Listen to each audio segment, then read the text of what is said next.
सो fundamental understanding start करते हैं जी कि मेन अंडरस्टैंडिंग क्या है regarding architecture. Architecture is a set of principle design decisions about a software system. ये अगर हम आर्किटेक्चर की डेफिनेशन देखें तो ये वही क्या हमें बताती है कि आर्किटेक्चर क्या है. एक सेट है.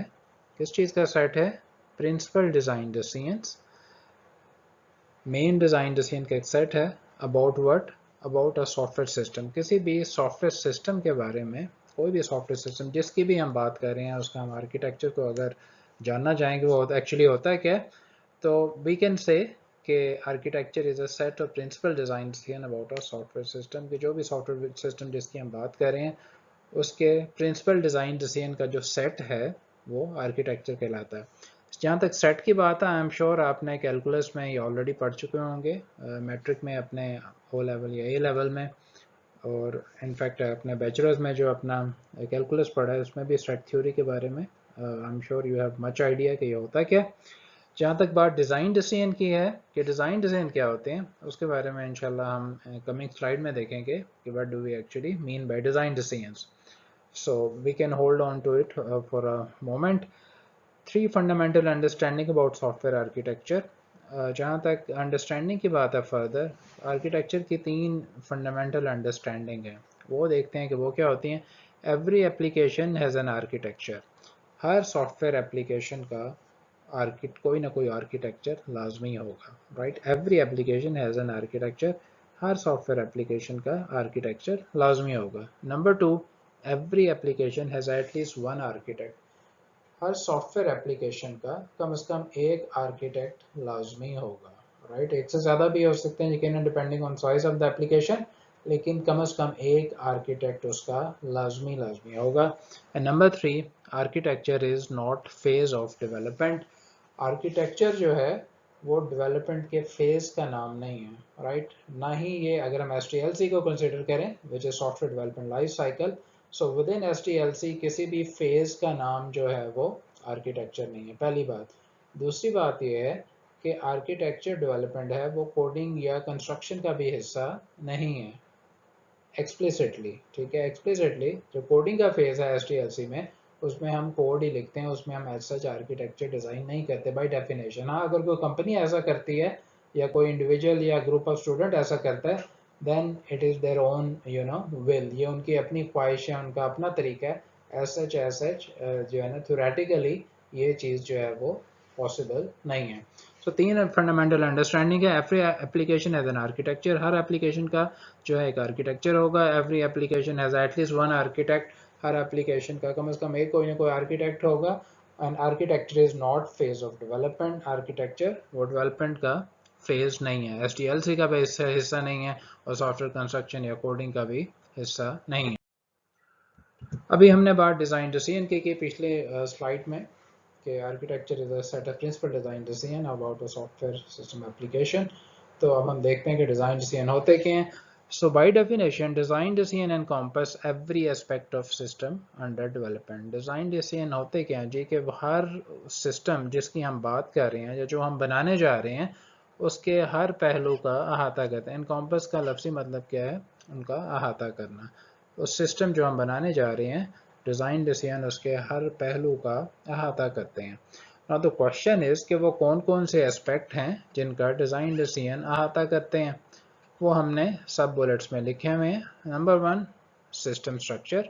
डिज़ाइन डिसीजन सिस्टम स्ट्रक्चर की भी बात करते हैं, यह इसे कवर करता है, इसका अहाता करता है. नंबर टू, डिज़ाइन डिसीजन किसी भी सिस्टम या एप्लीकेशन के फंक्शनल बिहेवियर का भी अहाता करता है. और द क्वेश्चन इज कि व्हाट इज़ फंक्शनल बिहेवियर.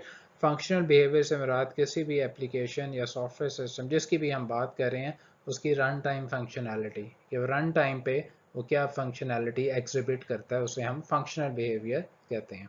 आम अल्फाज में हम इसे रिक्वायरमेंट्स भी कह सकते हैं, but functional behavior is more of a, you can say, function requirement which are exhibited at runtime.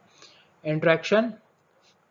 Design decision हमारे इंट्रैक्शन का भी अहाता करता है. इंट्रैक्शन से मुराद यहाँ ह्यूमन कंप्यूटर इंट्रैक्शन नहीं है. यहाँ पे इंट्रैक्शन से मुराद यह है कि सिस्टम के जो बिल्डिंग ब्लॉक्स है जिनसे सिस्टम मिल के बना है उनमें क्या इंट्रैक्शन है, किसकी इंट्रैक्शन किसके साथ होगी. Number 4 non functional properties. Design decision जो है वो NFRs या नॉन फंक्शनल प्रॉपर्टी उसका भी अहाता करता है, यानी वी हैव टू डिसाइड कि उस सिस्टम जो हम बनाने जा रहे हैं उसमें नॉन फंक्शनल प्रॉपर्टीज़ क्या होंगी या नहीं होंगी। यकीनन होंगी, अगर होंगी तो वो किस किस्म की होंगी। नंबर 5 डिज़ाइन डिसीजन जो है वो किस पहलू का अहाता करता है, जो इम्प्लीमेंटेशन का, कि जो सॉफ्टवेयर प्रोजेक्ट जो हम बनाने जा रहे हैं वो हम इम्प्लीमेंट किस टूल या टेक्नोलॉजी में करेंगे। अगर अभी भी ये बात क्लियर नहीं है अबाउट डिज़ाइन डिसीजन तो इसको समझाने के लिए we can think of any example, random example. I am sure आप सब ने कोई ना कोई प्रोजेक्ट जो है वो यू आर इनटू 6 सेमेस्टर और until now I am sure you must have developed some sort of a project. आप ऑब्जेक्ट ओरिएंटेशन कोर्स पढ़ रहे हैं, FCP फंडामेंटल कंप्यूटर प्रोग्रामिंग भी पढ़ चुके हैं। ये भी पॉसिबल है कि आपको टीचर ने कोई प्रोजेक्ट बनाने के लिए ना दिया हो, उन्होंने सिर्फ असाइनमेंट ही दी हो, depending on the pace of the class, which is quite possible. लेकिन आई एम श्योर कुछ ना कोई स्टूडेंट ने कोई ना कोई प्रोजेक्ट जो है वो लाजमी बनाया होगा।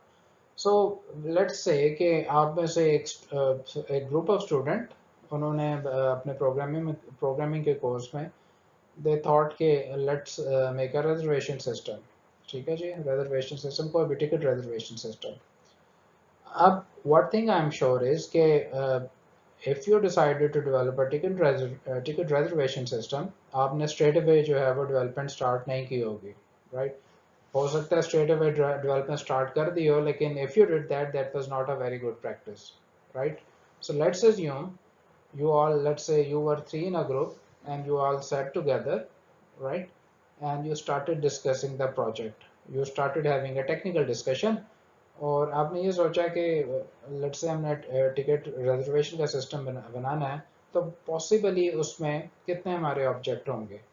Like you thought about you customer could be one object, ticket itself could be one object, and the seller or vendor could be another object.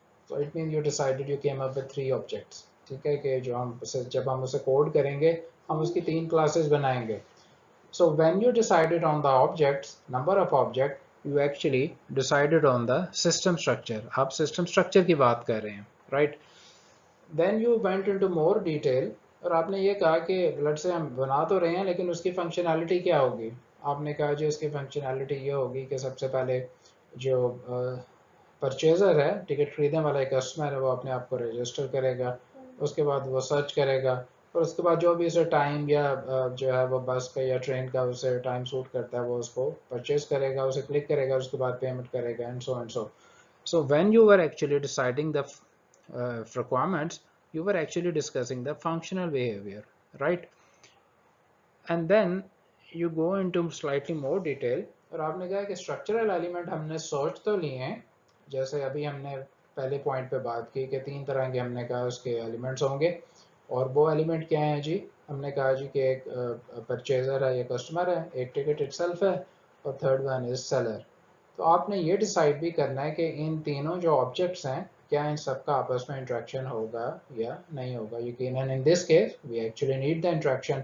So you have actually decided कि हम तीनों के दरमियान, तीनों जो स्ट्रक्चरल एलिमेंट्स या object हैं, हम तीनों आपस में कनेक्टेड होने चाहिए। When you decided this you actually covered the interaction. ठीक है, आपने इंट्रैक्शन की बात की। Of course non functional properties are equally important और वो इम्पोर्टेंट इसलिए हैं कि हर सिस्टम में यकीनन इनका सेटिस्फाई करना ज़रूरी है फंक्शनल के साथ साथ। तो यू थॉट कि हमारे पास नॉन फंक्शनल रिक्वायरमेंट है वो क्या क्या होनी चाहिए। Let's say you thought about कि हमारी नॉन फंक्शनल प्रॉपर्टीज़ हैं वो अवेलेबिलिटी होनी चाहिए और रोबस्टनेस होनी चाहिए। So based on that you have to make sure कि जब आप इसे डेवलप करेंगे availability as well as robustness जो है that is provided into your system.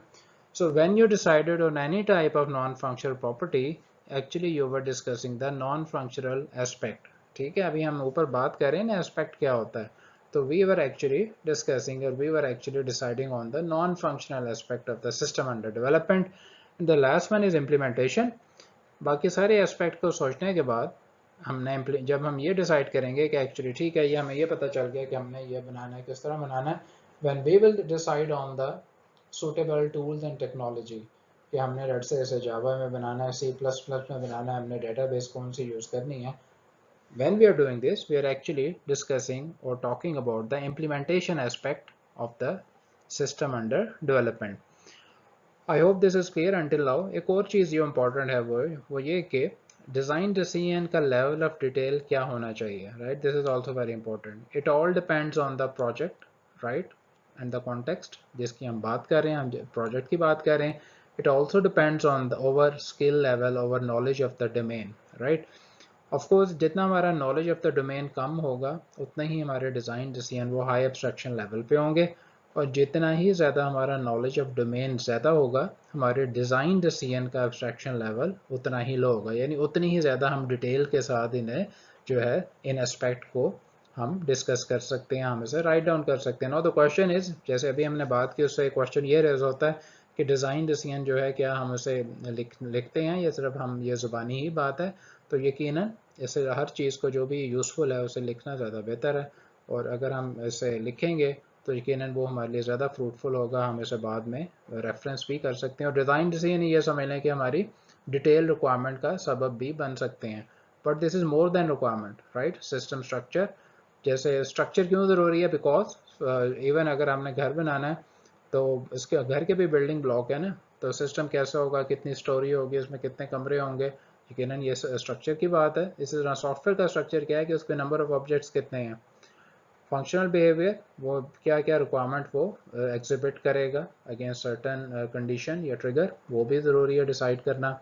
Interaction, जो भी इसके बिल्डिंग ब्लॉक हैं, स्ट्रक्चर हैं, जैसे बिल्डिंग में होता है कि जितने कमरे हैं क्या सारे के सारे आपस में इंटरेक्ट करेंगे, यानी किन का आपस में इंट्रैक्शन होगा, वो ज़रूरी है किसी घर बनाते हुए. इसी तरह सॉफ्टवेयर प्रोजेक्ट में ये बहुत ज़रूरी है कि बिल्डिंग ब्लॉक या स्ट्रक्चरल एलिमेंट क्या वो आपस में इंटरेक्ट करेंगे या नहीं करेंगे. नॉन फंक्शनल प्रॉपर्टीज़, इसको भी डिस्कस करना बहुत ज़रूरी है क्योंकि ये क्या करती हैं, ये फंक्शन रिक्वायरमेंट्स को गवर्न करती हैं. और इम्प्लीमेंटेशन कि एक्चुअली हम बनाएंगे कैसे, तो सॉफ्टवेयर प्रोजेक्ट के लिए इम्प्लीमेंटेशन स्ट्रेटजी या इम्प्लीमेंटेशन जो है एस्पेक्ट को कंसिडर करना वो भी इक्वली इम्पोर्टेंट है. Because the more detail we have in hand, the more we decide about our project, the more it will become easier for us to actually develop the project. I hope this is clear until now.